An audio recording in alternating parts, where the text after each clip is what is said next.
Attorney Constantino? Moira, I'll be representing you sa mga legal proceedings mo.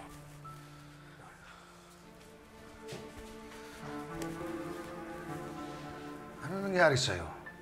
Binugbog ka? Attorney, ilabas mo ko dito. Kahapon lang ako kinulong, but yesterday I was beaten with a baseball bat. Kanina naman, sinaksak ako ng tinidor. Mamamatay ako dito. Please, ilabas mo ko dito. Sino pa gumawa niyan sa'yo? Your fellow inmates? Mga otoridad? Pwede natin silang sampahan ng kaso. No, don't do that. Baka lalo nila akong pag-initan. Papatayin nila ako. Just help me get out of here. Magpa-file tayo ng motion for bail sa korte. Hihilingin natin na makapagpiyansa ka. Sige, attorney. Aasahan ko yan. Pero wala akong hawak na pera ngayon. Mabuti na lang kinontak ka ng kaibigan ko, si Nerissa. Nerissa? Sino si Nerissa?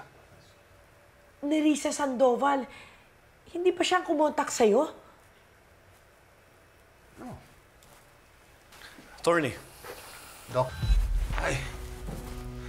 Carlos. You know each other? Si Doc Carlos ang nagpadala sa akin dito.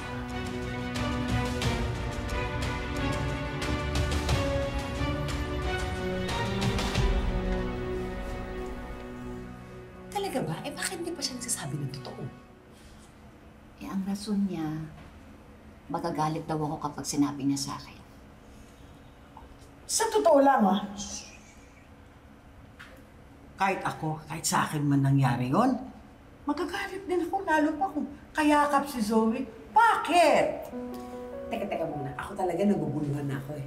Hindi kaya may something si Zoe tsaka si Doc Carlos?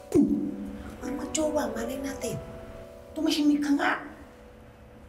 Hindi pwede yun. Baka mag-ama pa. Oh?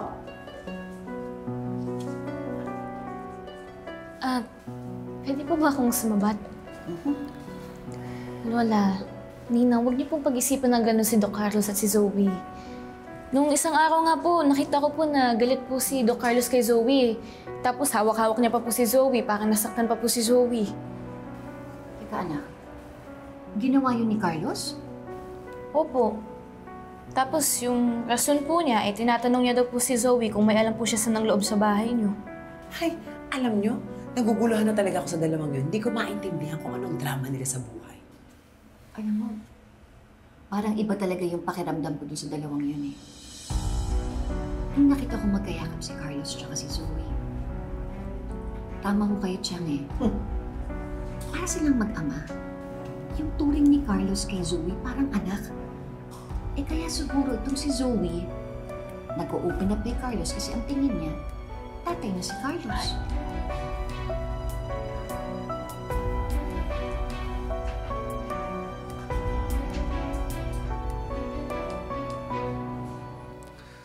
Attorney, pwede bang iwanan muna kami ni Moira? Alright. Thank you.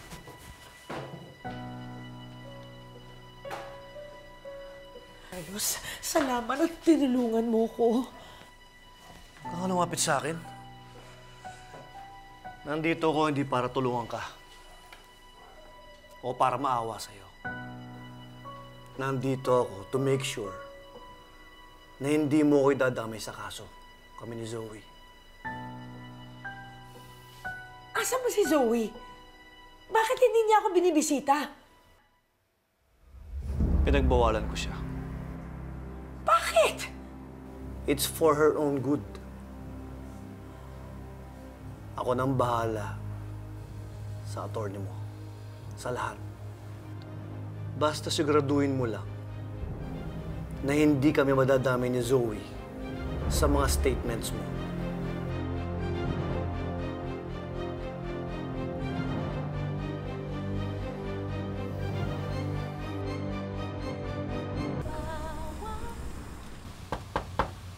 Pasok.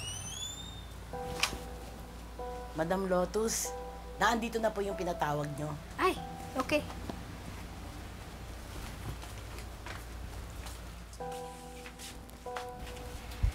Very good, girls. Oh, kumuha na kayo. Ay, maraming salamat.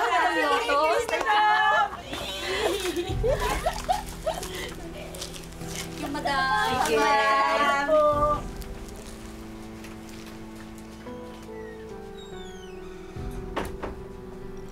Maupo ka.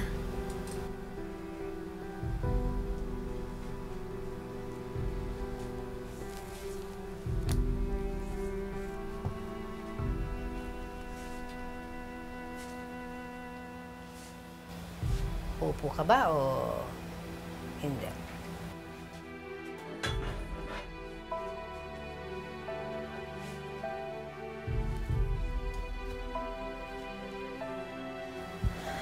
Kumusta ang likod mo, Tanyag? Masakit. Alam ko naman sabihin ko masarap.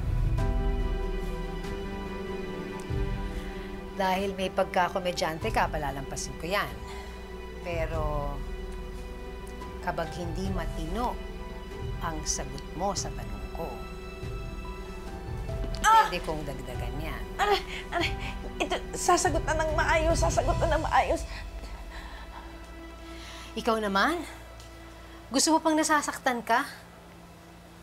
Alam mo ako, pag tinanong mo ako kung guilty ako o hindi sa ginawa kong krimen, ay sasabihin ko sa'yo, guilty ako. Pinatay ko yung asawa ko at saka yung kabit niya. Ganun ako katapang. I am not guilty of the accusations against me. Up to now, wala akong ginagawang wrongdoings, kaya wala akong lugar sa kulungan na ito. Napakasinungaling mo talaga. Talaga, hindi ka guilty? Eh di parang na rin sinabi mong hindi ka nagugutom. Eh alam ko, simula nung dumating ka dito, hindi ka pa kumakain. Teka. Oh. Ayan. Baka naman kasi sabihin mo ang sama-sama ko. Sige na, kainin mo na yan. No thanks, I do not indulge in canned goods. Grabe ka naman, shala-shala mo. Alam mo, ganyan din ako nung una akong dumating dito. Kaya lang naisip ko, paano ako mabubuhay? Paano ko lalaban kung gutom ako? Paano ko magso-survive? Eh di ako naman yung paglalamayan, di ba? Sige na, kumain ka na. Ayaw mo. Pwede, sige. Ayaw mo Hindi, pala. sige na, kukunin ko na. Tignan mo to, bibigay ka rin pala. Kainin mo na nga yan. Alam mo, marami pa ako niyan. Alam mo naman, syempre, si Madam Lotus ako. Pero ha, I have one rule. Kapag binuksan mo na yan, kailangan ubusin mo.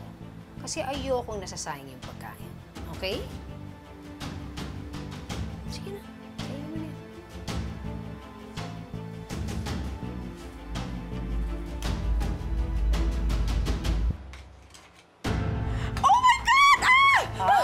Hindi ba sabi ko, kapag binuksan mo na yan, kailangan mo kainin. Di ba usapang matino yan eh. Oh. Sige na, kainin mo na yan. Madam Lotus, hindi na ako magpapaligoy-ligoy pa. May problema tayo. Si Moira. What do you want me to do? What is this? Can't you read? It's a suspension memo. Suspension memo? Bakit? Kailangan sabihin mo sa akin ang lahat-lahat. Hindi ka pwedeng magtago ng kahit ano. I have to know everything, Carlos. Para alam ko kung paano kita tutulungan. Di ka na makakalabas dito, girl. Non-bailable ang kaso mo. I have the best lawyers in the universe! Kung patayin kita, may magagawa lang yung show. Di ba wala?